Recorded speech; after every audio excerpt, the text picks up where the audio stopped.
Also, like to thank Alex for bringing a new demographic to the sport. I really appreciate.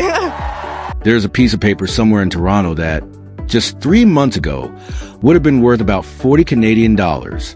It was a session ticket to the National Bank Open Night session at Sobeys Stadium. Then, on Friday, the schedule was released, and that piece of paper effectively became impossible to find within about 30 minutes. For months, members of the Filipino community have been calling and asking the same questions. When does she play? Who does she play? Where does she play? Tennis Canada confirmed the numbers to Sportsnet. Roughly 3,100 tickets moved during that window, and then the inventory was gone. The name on the schedule was Alex Eala. She was seated 25th and, at the moment those tickets disappeared, ranked outside the world's top 20. By every convention the sport has operated under for the last 2 decades, that session should not have been the first one to sell out in the building. Coco Gauff is the world number 2.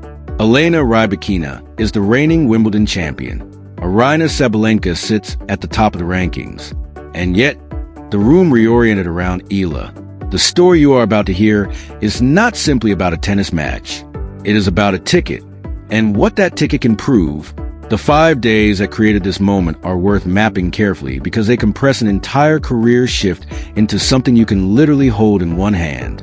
On August 3rd in Washington, Eala defeated world number 3 Jessica Pegula 4-6, 6-4, 6-0 to become the first player from the Philippines, man or woman, to win a WTA Tour singles title. 2 days later, she walked onto center court in Toronto for the first time in her career in front of a sold-out crowd and defeated Alicia Parks in 3 sets. 2 days after that, on August 7th heading into the 8th, she survived Katie McNally 6-3, 5-7, 6-4 while playing on a foot that required multiple medical timeouts. That is a compression.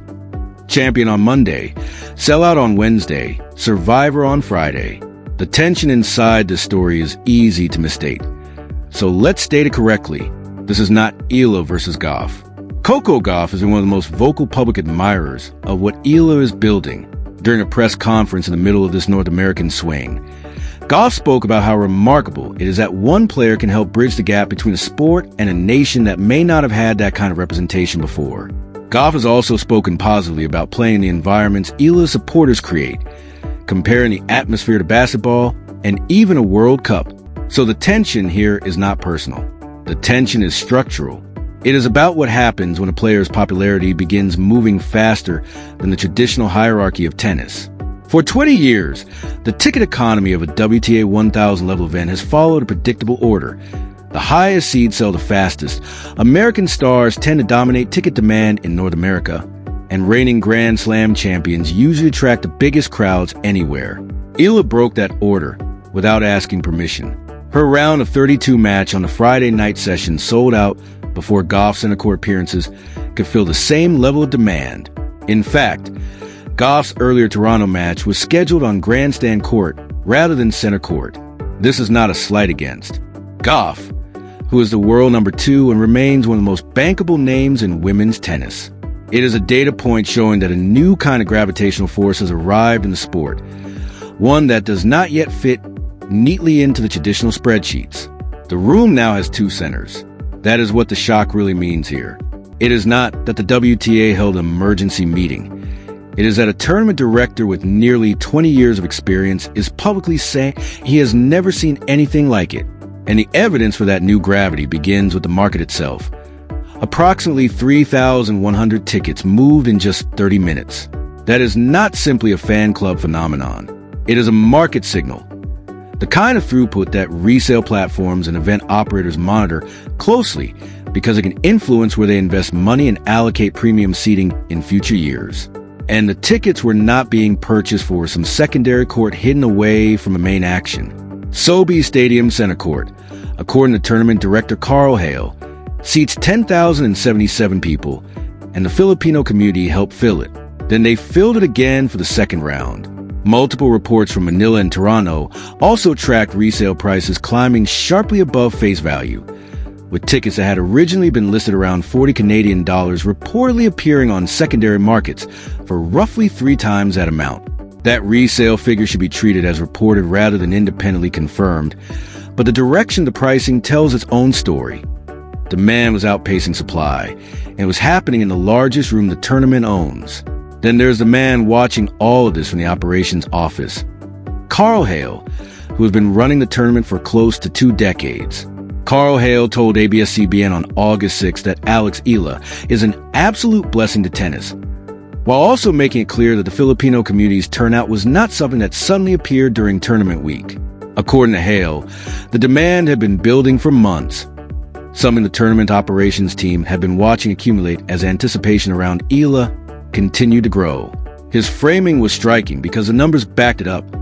The 10,077-seat center court sold out for Eala's opening match, and Hale said he had never seen this specific pattern during his nearly 20 years running the event. That is Tier 1 authority.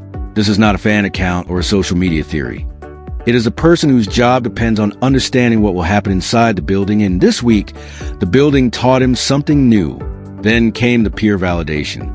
Coco Gauff echoed the significance during a press conference, saying she thought it was great for the sport and for all the players, while describing Eala as someone who was helping lead a movement in the region and opening people's eyes to tennis.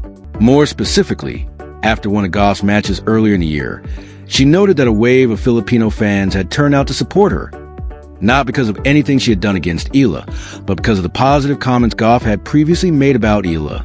Gauff described the experience as super cool. Leila Fernandez, whose mother is Filipino and who entered the Toronto tournament as one of the Canadian home players, has also spoken about the same surge of Filipino fan energy. Jessica Pegula, after losing the DC Open final, acknowledged the passion of the Filipino crowd as well. Put those observations together and you have 4 different players for different perspectives, and one shared conclusion: the atmosphere surrounding Eala is not standard tennis atmosphere. It is something the tour has not fully calibrated for yet. But take a breath here, because the next part is where the numbers stop being just a business story and start becoming a biography. What did Eala actually do to earn this level of attention? Because a ticket rush without a performance to support, it would be nothing more than a novelty. Eala is backed by results. On August 3rd, she came from behind to defeat Jessica Pegula, the world number 3, in the final of a WTA 500 tournament, a bagel in the 3rd set, 6-0 against a player who had been a top 5 fixture on hard courts. It was Eala's 7th top 10 victory of the season. 2 days later, she became the first Filipino player, man or woman, to win a main draw match at the National Bank Open. Speaking afterward to WTA, calm, Eala said, "Toronto is such a multicultural city, so it's nice for me to be here for the first time. Experience that culture, experience that atmosphere. I felt very at home, with all the people supporting me." That does not sound like a rehearsed champions line. It sounds like a 20-year-old player locating herself inside a room she had never been in before and realizing the room already knew her name. Then came the ranking that finally caught up with the story.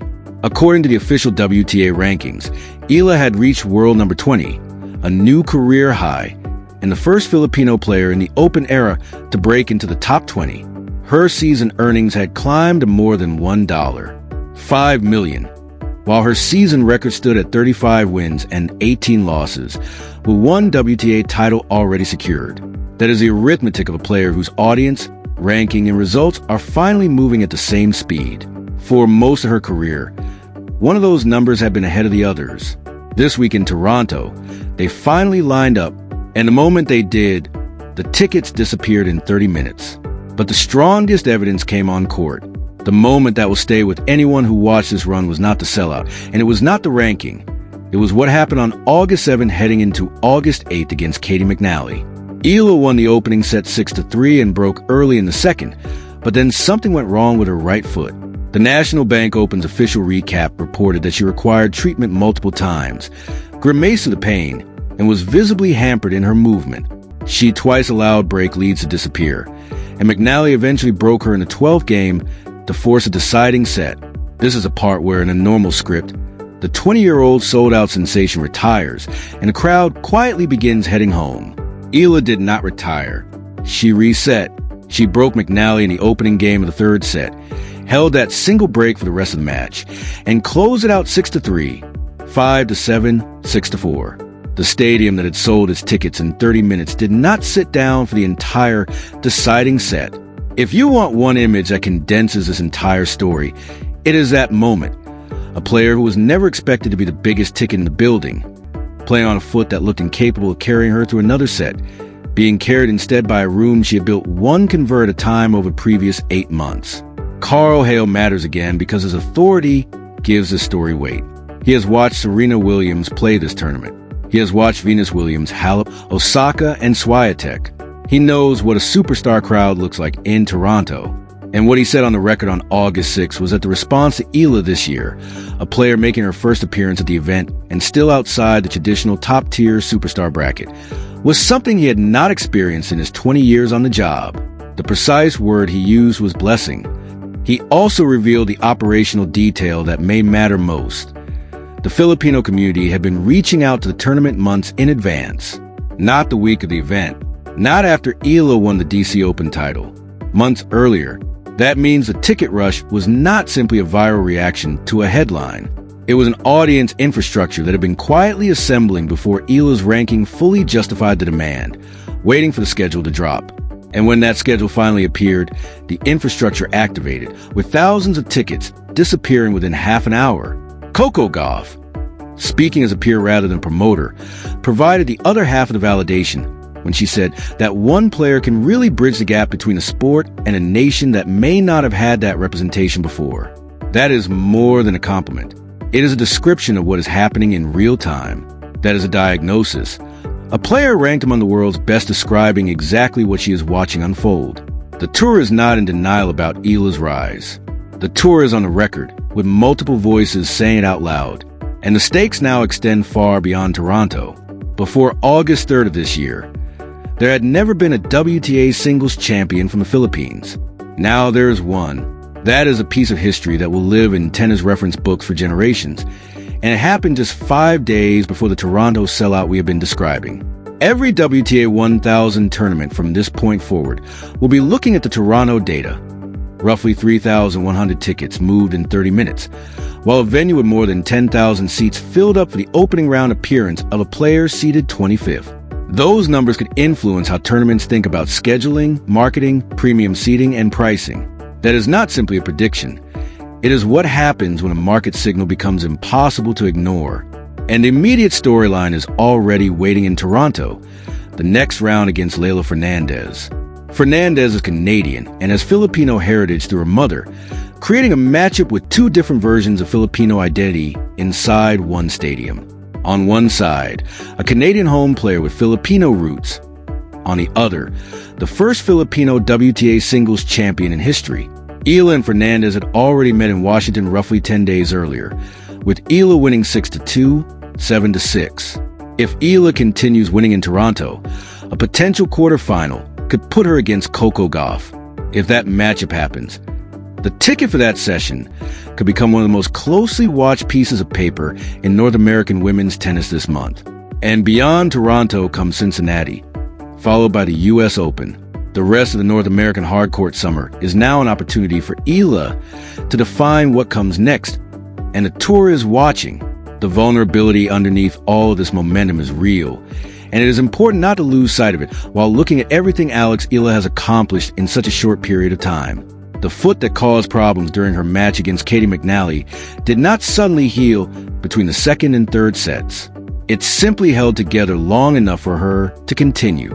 Every step, every change of direction, every sprint toward the baseline was happening under physical pressure, and yet she kept competing as if the match were still entirely within her control. That becomes even more significant when you consider the schedule. There was less than 48 hours between that physically demanding battle and her round of 16 match, leaving very little time for recovery. At this level of professional tennis, where the margins are incredibly small and every movement matters, even a minor physical limitation can completely change the outcome of a match.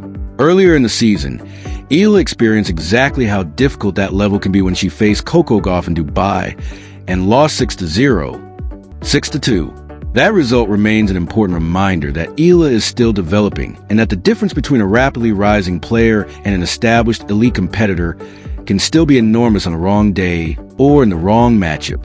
Then there was January, when Eala lost her